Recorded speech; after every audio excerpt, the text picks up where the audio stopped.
मैं कुछ फैक्ट बताना चाहूँगा। उनका जन्म 23 जनवरी 1897 को हुआ था उड़ीसा के कटक में। और उस समय उड़ीसा, बिहार और बंगाल, जिसमें बांग्लादेश भी इंक्लूड है, सभी को मिला के बंगाल कहा जाता था। और बंगाल उस समय इंडिया का सबसे रिच स्टेट माना जाता था। इंडिया में ब्रिटिश गवर्नमेंट की शुरुआत वहीं से मानी गई है।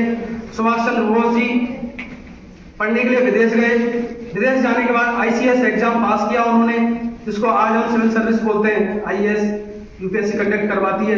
उसमें सेलेक्ट होने के बावजूद ज़्यादा से ज़्यादा उन्होंने 1 या 2 साल जॉब की और उसके बाद छोड़ दी। इस समय छोटी से छोटी नौकरी है वो बड़ी मुश्किल से मिलती है। इतनी बुरी हालत है देश की बेरोजगारी को लेकर। लेकिन उन्होंने जो सर्वोच्च पोस्ट है उस समय की और आज भी, वो उन्होंने ठुकरा दी। पहला उनका क्रांतिकारी कार्य। दूसरा, उसके बाद जैसे ही महात्मा गांधी ने असहयोग आंदोलन समाप्त किया, वैचारिक मतभेद हुए महात्मा गांधी के साथ, कांग्रेस छोड़ दी और अपने तरीके से आंदोलन किए और धीरे धीरे अपने कद को भारत में इतना आगे बढ़ा दिया कि 1938 जो हरिपुरा का अधिवेशन हुआ था, कांग्रेस का सेशन, उसमें महात्मा गांधी ने मना किया था सुभाष चंद्र बोस जी से कि आप इस चुनाव में खड़े नहीं होंगे अध्यक्ष पोस्ट के लिए। लेकिन उसके बावजूद वो खड़े हुए और महात्मा गांधी के कैंडिडेट थे पट्टाभी सीतारमैया साउथ के, उनको चुनाव में हरा दिया। महात्मा गांधी जी की पहली बार इतनी बुरी हार थी चुनावों में। डायरेक्ट कभी चुनाव नहीं लड़े वो, लेकिन उनके कैंडिडेट उनको नॉमिनी करते थे वो अपनी तरफ से। महात्मा गांधी को ये बहुत ज़्यादा मोरल धक्का लगा और उन्होंने कहा ये पट्टाभी सीतारमैया की हार नहीं है, मेरी व्यक्तिगत हार है और इसकी जिम्मेदारी लेता हूँ और मैं खुद कांग्रेस से निकल जाता हूँ और जो नए युवा लीडर हैं इनको मैं आगे आने का मौका देता हूँ। लेकिन कार्यकारिणी में क्योंकि महात्मा गांधी का इतना रेस्पेक्ट था उस समय, तो सुभाष चंद्र बोस को लगा कि उनके फॉलोअर्स ज़्यादा हैं और मुझे काम करने में परेशानी हो रही है। और धीरे धीरे उन्होंने कुछ दिनों के बाद ही जो अध्यक्ष की पोस्ट है उसे इस्तीफा दे दिया।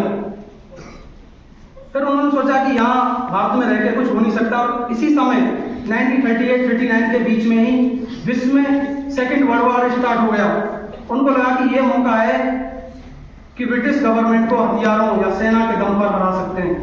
और उनके क्रांतिकारी विचारों को देखते हुए ब्रिटिश गवर्नमेंट ने उनको घर में ही नजरबंद कर दिया। ठीक है, जेल में नहीं रखा, घर पे ही पुलिस लगा दी उनके सामने। लेकिन वो बड़ी चालाकी के साथ इंडिया से क्रॉस कर गए, करते करते अफगानिस्तान गए, अफगानिस्तान होते हुए ईरान और मिडिल एशिया की कंट्री क्रॉस करते हुए जर्मनी पहुंच गए। कोई GPS नहीं, कोई टेलीफोन सुविधा नहीं, केवल अकेले चले गए। और जाने के बाद डायरेक्ट हिटलर से मिले। और हिटलर इतिहास में सबसे क्रूर शासक माना गया है अभी तक। और जैसे ही मिले उन्होंने हिटलर ने उनसे सहायता मांगी और सहायता मांगने पर हिटलर ने कहा कि मैं यूरोप में फंसा हुआ हूँ, इस युद्ध में मैं आपकी सहायता नहीं कर सकता। मेरे सहयोगी जापान एक देश है, वहाँ आप चले जाइए, वो एशिया में आपके पास में है, वो आपकी हेल्प करेंगे। और वो गए। और जाने के बाद जापान की गवर्नमेंट ने, जापान के प्रधानमंत्री ने उनको आश्वासन दिया और अपने साथ कुछ फाइटर प्लेन और सेना दी। धीरे धीरे ईस्टर्न एशिया की तरफ से सुभाष चंद्र बोस ने अटैक करना स्टार्ट किया और 1943 में आजाद हिंद फौज का गठन किया। और करते करते लास्ट में आते आते अंडमान निकोबार और इम्फाल यहाँ तक पहुँच गई। लेकिन इस समय ये घटना हुई कि सेकेंड वर्ल्ड वॉर है, वो फ्रेंड अलायंस है जिसमें ब्रिटेन, अमेरिका और फ्रांस से इनकी जीत हो रही थी और जर्मनी और जापान इनकी हार हो गई। और हिरोशिमा और नागासाकी पर एटम बम गिरा दिए अमेरिका ने। उसके बाद धीरे धीरे जापान को पीछे हटना पड़ा।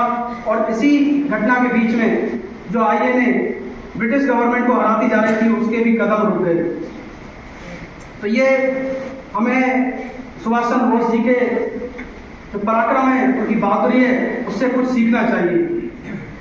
और देश के विकास में हमें अपने अपने तरीके से योगदान देना चाहिए। आज़ादी के बाद यदि हम देखते हैं आज के समय में, तो हमें ऐसा कुछ नहीं नजर आता कि हम आज़ाद हो गए। हम पॉलिटिकली आज़ाद हो गए, लेकिन अभी भी सोशल और इकोनॉमिक इक्वलिटी इंडिया में अभी भी बनी हुई है, इनइक्वलिटी। उसके लिए बहुत सारे प्रयास करने होंगे, लोगों को जागरूक होना पड़ेगा, आंदोलन भी करने पड़ेंगे। लेकिन यहाँ नहीं, जब आपकी एज आएगी शांतिपूर्वक तरीके से सोशल जस्टिस और इकोनॉमिक इनइक्वलिटी है उसके खिलाफ आवाज़ उठानी पड़ेगी, तभी जाके हमारा देश विकसित भारत बनेगा।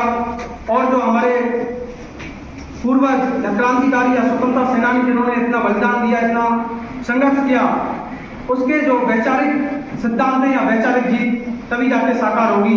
जय हिंद।